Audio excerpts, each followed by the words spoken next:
Gym owners, how to create. In this video, I'm going to show you how to create a banger offer that is going to get a ton of people in your gym without any added complexity. Because we all know the story, doing some 6-week challenges and trying to do some crazy stuff to get people in the doors. But the main problem that I see with gym owners that tried this kind of model in the past is that it has a lot of operational complexity that in the end makes you lose a ton more money, because not only you don't really get the model to work for you in the first place, but second problem that you get is that it's so complex to make it work in your situation that in the end, the return on investment is not there. So today I'm just going to show you a few simple ways we work with our current clients to get a killer offer out without really changing anything. So stick to the end, because understanding this whole process is extremely important, and I'm going to show you exactly how to do that. By the way, my name is Gabriel. I work with gym owners and get them to 7 figures and above, and we do that by systematizing client acquisition. So how do you go ahead and do something like that without adding too much complexity? Sorry for my French. It's extremely simple. What I would look at first when I'm onboarding a new client is, number one, what do you guys do already? Okay, so what do you do? What do you do already? And then I would simply be looking at ways.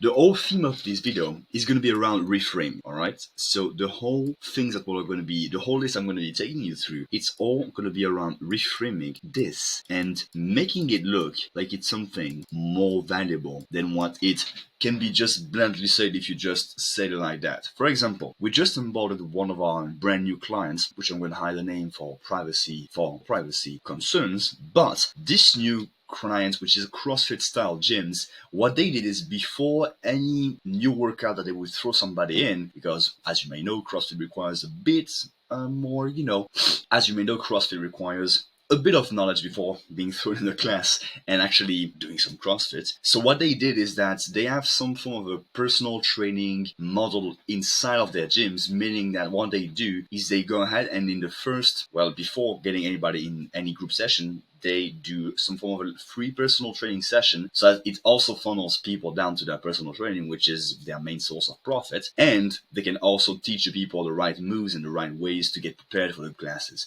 And they just did that in the onboarding process, and I pointed that and I was like, hey guys, so you do that already. Could we use some of that to make it seem like it's a way bigger offer? Because they were just framing it as, okay, let's just offer a free class, a free group class. But before that, they do a whole bunch of things that, if you frame it in a certain way, can actually be extremely valuable for the person that's taking a look at your advertisement, for example. One of the things that you can use, so in this situation, just to close the loop on that, what we did is we said, okay, in the offer, you're going to get a free fundamental session to get you guys prepared so that you make sure you don't get hurt and anything, and to get you back in the groove. And you're also going to get access to the free fitness class. So as you can see, it's way more valuable than just, okay, offer a free class, a free trial class, for example. But you can also do that, for example, if you do some form of a consultation, you ask a few questions about nutrition, about their past, about fitness overall. You can frame that in a way that it is a free fitness consultation. Oh, get a free class plus a free fitness consultation, or get a free class plus a free nutrition consultation. Things like this, little things that you already do, just see how you can reframe them in a way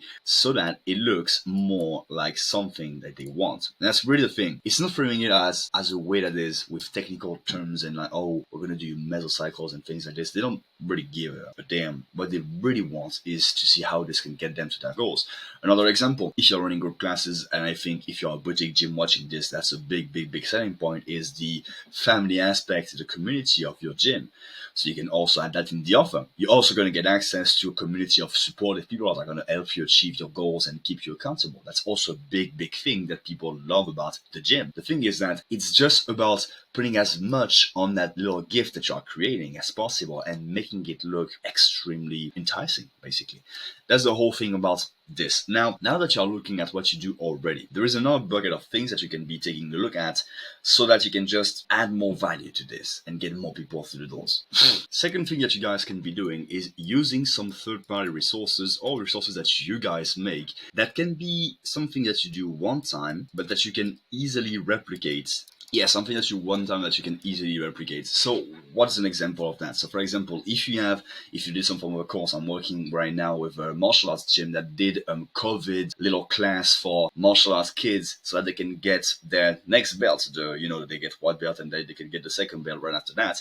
And they did before that during COVID a mini course on how to do the whole things that are required to pass that test and get that belt in a little video program so that children can go ahead and take a look at that. So that's one thing that you can do one time and easily replicate and just give it access to every kid that sign up. So for us, we use that as an incentive for people to show up in their classes so that way they can just go ahead and get more people to not only welcome because, well, want the package in the first place because they want to be coming in the class because the value overall is bigger, and also that can be used as an incentive to get them to show up. Let's say you are a pure fitness-based CrossFit gym, for example. If you do some form of a nutrition coaching or something like that, what you can do is you can simply create a little plan. Is easily replicable. You simply have your sheet, your template, and you simply, boom, depending on the person, this, and this filled up based on X questions, which then you can say, hey, we're doing a nutrition consultation, but then you can also tell them, hey, you're going to get a free nutrition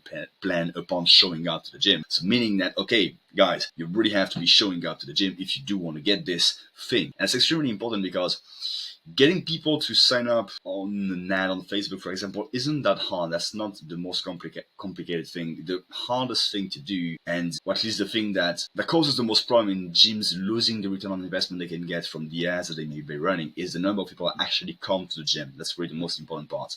So if you can add some more things on that end so that they get more they are more incentivized to come to the gym in the first place, you're going to get a lot more people to shop, and therefore you're going to get a way bigger return on your investment. And I would say the third bucket that you can take a look at is things that members brag about, things that members love about your gyms. So for that, I would advise you guys to take a look at the reviews that you have and see what they're like, oh, this is a big deal. So for example, if they say, oh, the coach are really, and we see that class as like, you're never bored with the classes, it's always change. It always has a fresh air kind of thing to it because it's never the same thing. See those things and frame this whole presentation, this whole little pitch that you're going to be doing in your ads with those words, because if you take the words of the things that your customers are liking already and you just use that, it's like, okay, we're using the gift analogy. Let's say you ask 1,000 people that you're going to be doing a gift to, for example, sake, to make it absurd, but you can understand it that way. Let's say you ask everybody and they're like, yeah, I like this red paper gift the best. Red paper on the gift, that makes me crazy. You just are going to be doing a red gift. That's pretty self-explanatory here, and it's exactly the same thing. You're just asking them, okay, so what do you want the gift to be looking like? Great, and then you just simply make the gift in that regard. So that's everything for this video. By the way, if you want some help to fix client acquisition for good, I have a link in the first link in the description. You can check it out. I'm not going to teach you on this video because I appreciate your time here with me. But if you're struggling with this and you want to find other ways that you can fix that problem for good, well, there is a link in the description. If you like it, let me know what some of angles and ads you use with this technique so that everybody can benefit in the comments. And also, yeah, I just want to see your successes in the comments. This was Gabriel. I see you on the